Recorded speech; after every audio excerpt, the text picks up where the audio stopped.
Jung split with Freud on the issue of the Oedipal story as the fundamental myth of humankind, and on the issue of the validity of the religious viewpoint. And Jung came down heavily on the side of the validity of the religious viewpoint. And he established that in a book called Symbols of Transformation, which was written in 1914. And that's the book that produced the permanent split with Freud. And that book, I would say that book's actually been written 3 times.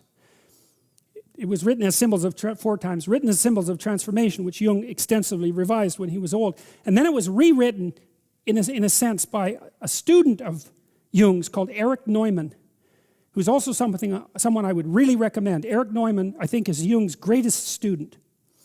And he wrote 2 books. He wrote one called The Origins and History of Consciousness, which is a description of the development of consciousness out of unconsciousness, using the hero myth as an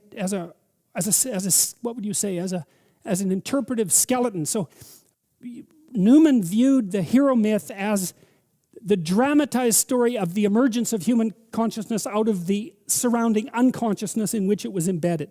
The struggle for consciousness, the struggle of consciousness upward towards the light, like a lotus flower struggles up through the muck and the water to lay itself on the surface of the water and bloom and reveal the Buddha, which is, of course, what the lotus flower does from a symbolic perspective. And for Neumann, the hero's story was the story of the successful development of consciousness. And The Origins of Consciousness, The Origins and History of Consciousness is a great book. Interestingly, Camille Paglia read The Origins and History of Consciousness. She's one of the few mainstream intellectuals that I've ever encountered who read that and commented on it. And she believed that it would be sufficient antidote to postmodern denigration of literature. She thought it was that powerful a work, and I believe that. I think it's a remarkable book. Carl Jung wrote the foreword to that book, and he said in the foreword that it was the book that he wished he would have written. So it's sort of like Jung, he wrote, I don't remember how many volumes, dozens of very thick, difficult volumes. It was like Neumann was able to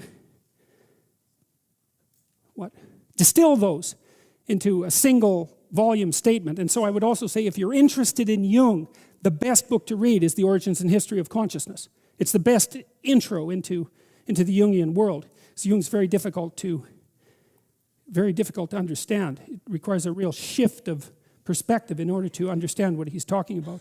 And Neumann wrote another book called The Great Mother, which is a little bit more specialized in some sense, but it's also extremely interesting because it fleshes out the archetype of chaos and its representation as feminine.